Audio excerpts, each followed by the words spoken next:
Peace, Baba TV, fire every time at your behind. I'm here with my good brother, the spokesman for the House of Consciousness, brother Sankofa, right? Return to your roots, right? So where you been, brother? I've been missing you, man. I haven't seen you in like 4 months. Where you been? What's been going on, brother? Wow, 4 months, that's long? I think it's longer than that. Well, you know, what have you been up to, man? Well, you know, I'm a person that has been basically properly preparing myself. I like to take a note from what the Nation of Gods and Earth say. Shout out to the Nation of Gods and Earth. When they say the 5 Ps. Proper preparation prevents poor performance. So Sankofa, I've been in the lab dealing with a lot of different things. You know, as a person that is not a fence straddler, and I'm gonna dare to say that about myself, but a front liner. You know what I mean? Proper preparation to prevent pitiful predicaments or poor performance is always imperative on my behalf. So along with taking care of things that I have to take care of, a lot of what will have to occupy my time and take precedence over always being able to be in front of the camera like I would love to do. Because there's so much to talk about, and there's so much to address, and there's so much information to impart to the people that, you know, I would always love to do this more than I have to do other things. Okay. But because of life and the way life is, you find yourself having to balance. But brother Sankofa, so well, first, a wordsmith. Yeah. Explain that to the lay person, because I didn't understand the goddamn thing. Well, I don't think you're the layman's person. So to the lay person. Okay, he said because you didn't understand nothing I said. If you didn't understand nothing I said, then you're the lamest person I have to reiterate it to, because I'm sure the people got that. Oh, okay. I hope so. I'm known to be a little slow. No. So you know, I had suffered a broken ankle. Okay, I see. So recuperating with that, along with just taking other things, along with time flying, like damn, it's been that quick. But I've always been making myself a better and sharper soldier, student, brother, and comrade to come before the people to, you know, exchange with the people and impart information. So every time you see Sankofa, I'm never the type of person to put this on no back burner, ever. That's right. I'm the type of person that realistically, off camera, I have a life. And sometimes in life, you have to address things and make sure things are balanced, so when you are on camera disseminating this information to the people, you'll be a better minister, meaning a better person that is at that service for the people. You can give them your all better. So that's what Sankofa's meant. Let me ask you a quick question. What is your, I've heard you talk about this thing called black nationalist, pan-Africanist. What does that mean, particularly under the circumstances where we have a lot of people who don't think that that's really necessary, or that's something of the past and it's not relevant today? I addressed that earlier on Sarnetta, why it's relevant. Why it's relevant. I want you to talk about it, because I've heard you say this on Sarnetta on many occasions. Okay, all right. This is a great question. And I did address the question. You could never ask that question enough, and the question could never be answered enough, considering the way many of our people, not all, but many of our people misunderstand and have been miseducated, okay, as to what Pan-Africanism is, what being pro-black is, and what it isn't. So I think a lot of us have internalized a narrative of what pro-blackness is, through the perspective of those who are in opposition of our advancement, meaning the intelligence apparatuses and, you know, the gatekeepers of global white supremacy, both black and white.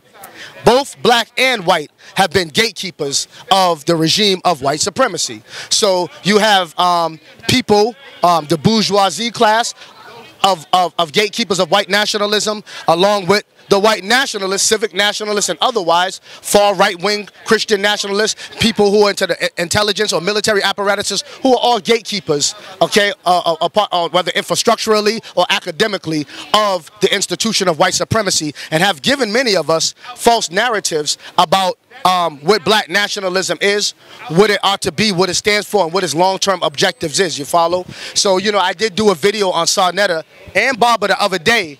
We went out to Connecticut and we went on the ground and showed the people who are proactive collective black nationalists, what that is, how that works long term, and how this is a template for our collective advancement. Now I'm going to go into what I mean. So do you think it's important to study what you just said? Why is that important? Anything that you're going to accomplish has to be first studied, has to be first examined, has to be scrutinized, has to be even cross-examined and even re-evaluated after you initially evaluate it. It should be subject to re-evaluation.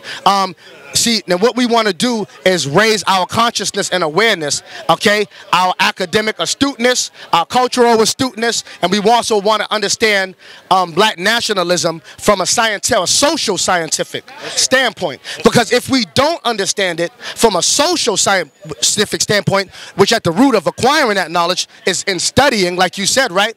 We will never understand the pros and the cons of it. We will never understand why it's beneficial, why it's critically necessary. We will never navigate to that, okay? And therefore, we will always internalize the false narratives of black nationalism, such as, you know what I'm saying, it's a bunch of disgruntled, angry militants that are very disorganized and just mad at white America because they haven't applied themselves hard enough to be successful and experience the American dream. That's what a lot of people think this pro-blackness is.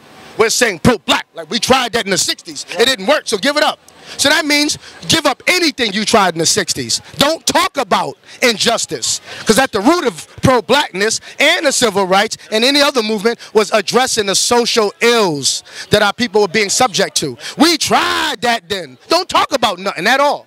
Now, I could understand that there is a such thing of romantic black nationalism. I myself as in diametric opposition to the symbol with no substance, okay? Or, you know, the fluke nationalistic causes that a lot of people attempt to stand on. The symbol with no substance, you know, the empty words, the empty rhetoric that a lot of people spew with a lot of energy and passion of militancy, and they can articulate what the problems are, but they never blueprint or articulate any kind of solutions that will be critically necessary that we ought to employ, and it's never put in a perspective of why specifically the demographic of blacks in the diaspora, okay, specifically in America, need empowerment, how we opt to obtain empowerment, and the strategies upon which how to obtain that empowerment that we seek, that we talk about, that we propagate for, and that we always go out to say that we need to wake up and break the shackles for to employ ourselves with power. In order to have, when we say pro-black, we're talking about the same thing that if you're a Hebrew Israelite or more that you're saying, even though you may choose a different set of words to articulate your stance. When we say black power, we're talking about real sovereignty.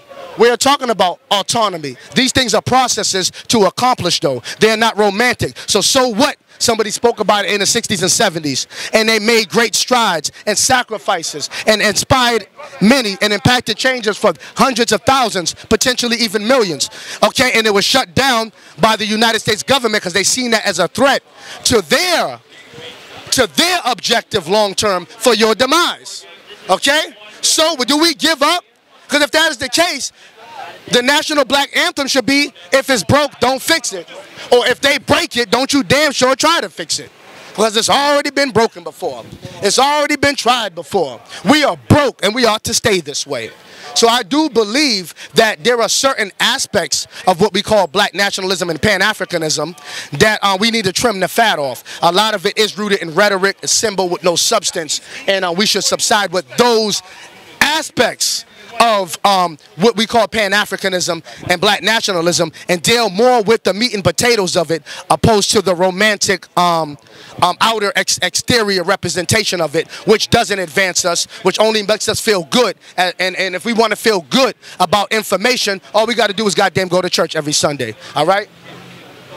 So with that said, now we know that why they call this brother again the spokesperson. This brother has the gift of the gab, right? That's a gift. You got to be gifted like that to spit that type of fire for Baba TV, right? So how do we get this issue of Pan-African black nationalism back into the forefront of mainstream black America? How do we do that, in your opinion?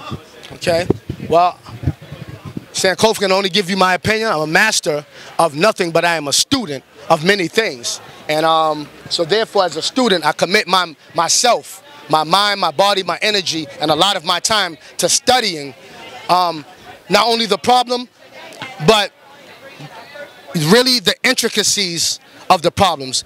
The problem in tiers and the problem in layers, okay? To really understand what antidotes is needed to address these problems, okay? And to overcome these problems. We have so many different social issues. We have so many different political, economic issues, which, you know, basically trickles down to social issues. So when I say how we get black power to the forefront of mainstream, well, you actually said, I didn't. You asked that question. Peace, my brother. How you doing? You looking brolic, brother. Keep taking the protein drinks, man. I read your book. It works. Pardon me. All right? So I don't ever think it would be mainstream. Why? Because truth is not popular. And I wouldn't want this to be mainstream because it would be infiltrated, watered down, and the mission statement will be offset and undermined. So I wouldn't want it to be a mainstream. But how do we popularize it amongst the grassroots and many people calling themselves conscious? I think by using the arts. One thing about Mao Zedong, all right? And people might say, well, he wasn't African. He wasn't black. Why are you using him? Because in life, a lot of things correlate. You know what I'm saying? Correlate. So you can extrapolate. Who is Mao Zedong? Mao Zedong was of the People's Republic of China. A person who was a leader, all right, and a strong one, who, right. okay, who was a nationalist, a culturalist nationalist for the advancement and the liberation and the autonomy of his people from under British imperialism. Okay, so what did he use to wake up his people? And this is just one of many thousands of facts that I can use. What did he use to he used the culture, the arts. One thing China has is arts, culture, and he reached out and appealed to them. Why? Because it was those people that can get the message to the mainstream, or what you would consider the masses, not the mainstream. But the masses, meaning a lot of the people who were very upset with the conditions that they were suffering from, were dissatisfied and wanted to see a change, know that a change was necessary, wanted to be part of the change, but didn't really know how to take the first steps into the direction of pursuing that change. Okay, so what he did was he used the greatest and the most influential people in that country, and he propagated the message to them, and through the arts, the culture, through poetry, okay, through symbolism, and through spoken word, and through cultural representation, and through protest, and through teaching, okay, and through debates. Okay, by exposing contradictions and subjecting it to being dissected by people of opposing views to come out with a general consensus that the people can extract and learn from. He employed all of these things. And what was the end-all be-all? It didn't take 500 years. It didn't take 100 years. It didn't take 50 years. Damn near not even a whole goddamn decade, really, did it? Wow. Not that long, but a lot of his people woke up, and you see China rose up through nationalism into power. Okay? You had in Ghana, through nationalism, okay? Kwame Nkrumah, okay? Gained power. Okay? A good book that we should read is the Handbook of Revolutionary Warfare. We like to read The Art of War by Mao Zedong, and I mix it up. I read him. I read books by Ho Chi Minh. Okay, but as a student of history, a student of life, but as a black nationalist, Pan-Africanist first as my foundation, I understand that I can extract as a student first, all right, many things from different aspects in this path that I'm also a student. There might be things that you, teachers like you who have traveled, who know a little bit more of me, okay, can share with me, that I can articulate with people in my day, that I can reach them, where a professor, they might not have privy to you, or this just might not be that, you know, but they can relate more to me, and you're a person who teaches a brother like me, and I related to them. Don't you know this is going on a lot? Don't you know this is not just a platform where we talk about things, okay? Some people just see this, oh, these brothers just up there talking. No, we're not just, we are talking, but we're not only just talking. Now, see, to the shallow, untrained mind, okay, to the non-visionary, and to the person who doesn't see the long-term goals and objective and doesn't understand how things work, you will see this as just brothers on 125th Street talking about stuff that already been talked about, okay? Even though they watch Love and Hip Hop every week, and it's the same bullshit. A lot of these people will watch this and say, Y'all talking about the same stuff, but watch that nigga shit diligently and imitate it and let their kids imitate it diligently. But we talk about this all the time. You see what I'm saying? And I look at it like this. By perpetuating this message to the people, but making it in a way where it's palatable to the people, you're addressing the issues of the people, but you're not addressing it where you're preaching to them. You're beating them in the head with it. You know what I'm saying? A lot of things are going on. We can expose contradictions through using this lens right here. Right. Through using this lens right here, when we talk, don't you know we're speaking to not to those who are already super conscious, who already know, who want us to give them the solutions, because as conscious they are, they don't have solutions to bring to the table or to say, I want to network with y'all and bring these solutions to the table. What solutions do you got, niggas? That's all they want to know, because y'all say the same thing. But then there are those who are learning. There are those who are already pursuing a bright and better future for themselves, who may not be that privy with this knowledge, who watch shows like this, Barber Fire Every Time, Saw That a TV, House of Consciousness, you know what I mean? And they extract information, and it helps them to evolve better, come up with greater ideas in order to contribute. How do I know this? I got people that I deal with and I've spoken with from MIT. There's a brother who's a rocket scientist, a rocket engineer in MIT out in Boston, who frequently watches the platform and tells me how much he learns from the platform. I met him through a brother of mine in Chicago. Shout out to my brother Fortune Favorite out in the Shy, you know what I'm saying, from the Dagger Squad and Mosey Warrior Tribe, you know what I'm saying? So there's people out there, and there's a movement going on of Pan-Africanists who are waking up through watching this platform. I know people of Africa, continental Africans, who became Pan-African and consciousness through watching these platforms. Shout out to Sister Fatu, another sister who comes through here. So we can shout out people. This ain't no romantic stuff. So people are watching this, and like you said, it's an underground mainstream. There's above ground mainstream, and then there's an underground mainstream. Like my brother Red Pill will always say, the iceberg is only what you see. Underneath that iceberg, which most of 80% of that iceberg is made up of, which is what you don't see. So what is perpetuated in the mainstream is what is wanted to be seen by the masses who deal with mono-idealism. Do you know what that is? Mass brainwashing or hypnosis.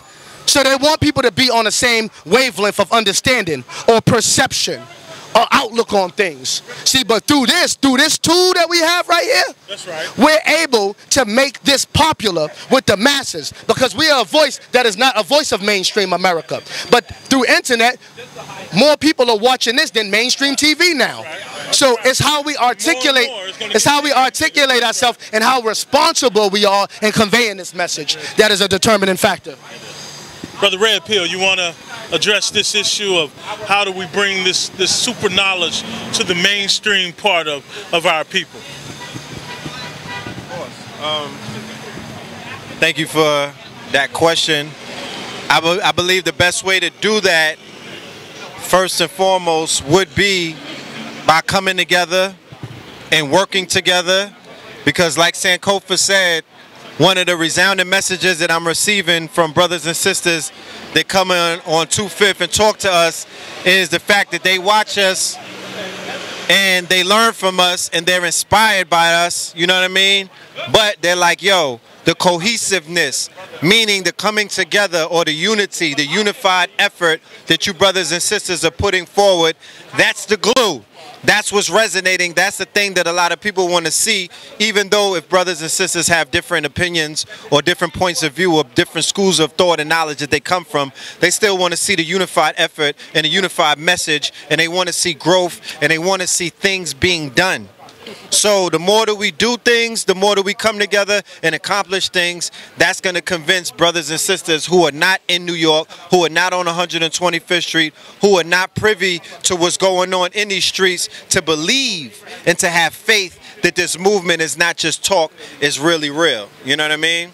So, you know, and also as technology improves, we have to take a grasp of technology as well, and we have to explore different fields of media, such as short film, such as animation, webisode series, even film, and in full feature films. Look at what the uproar of Black Panther and other, you know what I mean, movies are doing for brothers and sisters. So that's how I think that this thing is going to grow. This thing is going to explode, we need more documentaries telling the real stories about real people who walked on these real streets and done real things. You know what I mean? So people can relate to that. So, and also in the music field, entertainment, there's MCs that are out there. Yeah, there's entertainers that are out there that's doing bomb-ass hip-hop, you know what I mean? Bomb-ass R&B and things of that nature, reggae, fire bun, you know what I mean? They're doing what they're doing, and they're raising the frequencies, speaking the language of the people, and they know that that's going to reach more people than a regular speech on the streets. So we have to not only listen to these people, but support them, invest in them, push them so they don't have to look for Urugu or the European to feed them. So yeah, you know, it's not simple, but it's doable in these days and times, all right? Peace.